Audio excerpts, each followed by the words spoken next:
नमस्कार दोस्तों। कुछ दिन पहले मैंने एक दो वीडियो की थी। गोरखपुर में एक ज़मीन है, रामगढ़ताल साइड एरिया में एक ज़मीन है। उस ज़मीन के मामले में मैंने 2-3 बार कवरेज की थी। उसके बारे में मैंने वीडियो बताया था। उस वीडियो में मैंने बताया था कि दो निषादों के बीच किस तरह से ज़मीन को लेकर के विवाद छिड़ा हुआ है और दोनों पक्ष एक दूसरे पर आरोप प्रत्यारोप लगा रहे हैं। एक पक्ष कह रहा है मेरी ज़मीन है, दूसरा पक्ष कह रहा है मेरी ज़मीन है। इन दोनों पक्षों में एक पक्ष राजा बाबू है तो दूसरा पक्ष धर्मवीर निषाद है। धर्मवीर निषाद की आज मैं बात करूंगा। धर्मवीर निषाद क्या कहते हैं, उनकी क्या चीज़ें हैं इस ज़मीन के मामले में, वो मैं उसके विषय में बात करूंगा।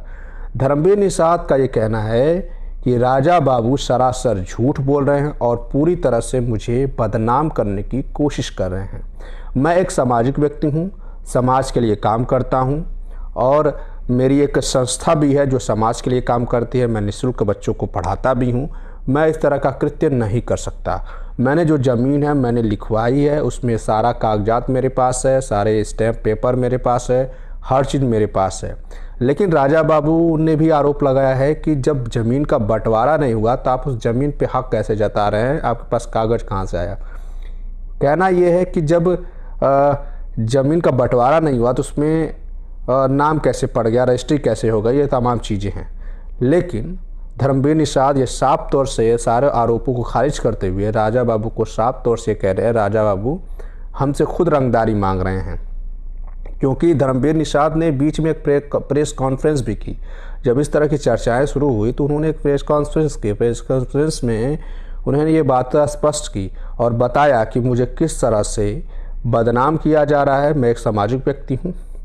वो बयान मैं आपको सुनाना चाहता हूँ, उसके आगे फिर मैं आपको बात करता हूँ।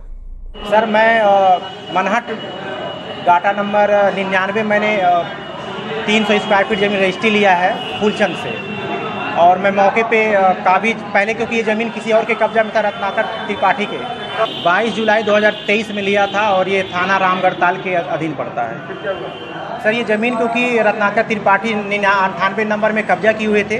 थाना दिवस के दिन निस्तारण हुआ, लेखपाल मौजूद थे और एसडीएम सर के सामने समझौता हुआ। उसके बाद हमने ज़मीन, उसके बाद लेखपाल के मौजूदगी में थाना दिवस हमने ज़मीन हमको मिला, हमने कब्जा किया ज़मीन। कब्जा करने के बाद उसमें से क्योंकि 99 नंबर 16 डिसमिल का है, उसमें 1 डिसमिल मिलजुमला नंबर था जिसका राजा बाबू जो हमारे खिलाफ जो है सामाजिक हमको बदनामी कर रहे हैं, उन्होंने रंगदारी मांगा हमसे कि यार हमारा भी इसमें ज़मीन है। हमने कहा तुम्हारी ज़मीन नहीं इसमें है, तुम पेपर लेके आओ। पेपर लेके नहीं आए। उसके बाद जब हम काबिज हो गए, करने के बाद वो सोशल मीडिया पे चले गए। सोशल मीडिया प्लेटफार्म पे हमको बदनाम करने के लिए सर हम ये चाहते हैं कि जब लेखपाल और एसडीएम सर के सामने पूरा समझौता, मेरा पेपर देखा गया, मेरा जहाँ पे मैं काबिज हूँ मेरा वो चौहद्दी है, मैं हर जगह से राइट हूँ, मैंने अपना कब्जा कर लिया।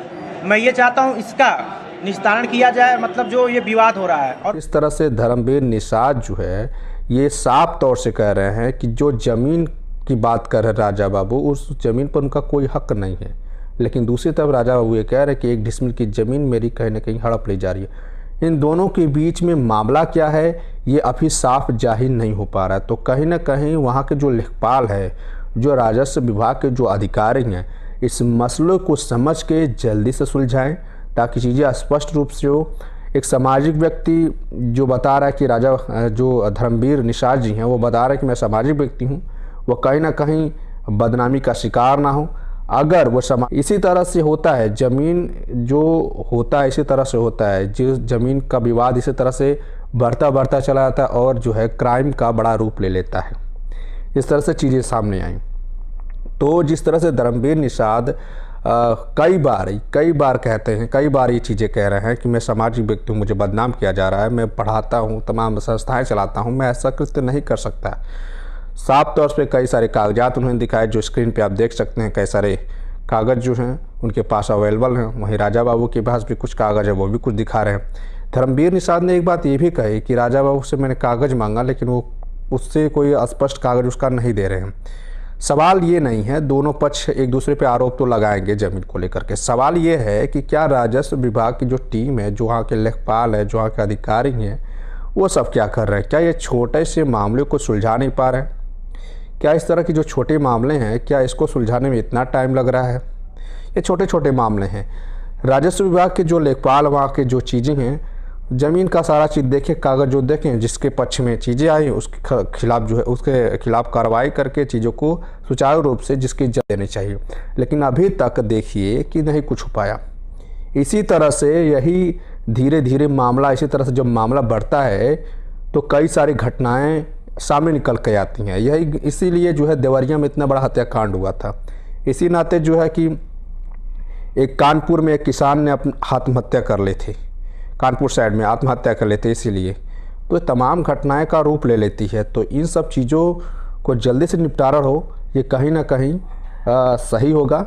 इससे कहीं ना कहीं दोनों पक्ष जो है संतुष्ट हो पाएंगे। लेकिन जहाँ तक बात है अभी तक कोई निष्कर्ष निकलता नहीं दिख रहा है। लगातार जो है एक पक्ष दूसरे पक्ष पे आरोप और प्रत्यारोप लग रहा है और लगातार एक पक्ष दूसरा पक्ष जो है लगातार प्रेस कॉन्फ्रेंस कर रहा है, मीडिया से बातचीत कर रहा है, कानूनी प्रक्रिया कर रहा है, लेकिन अभी तक कोई हल निकलता नहीं दिख रहा है। बाकी आज के लिए इतना ही। नमस्कार, जय हिंद।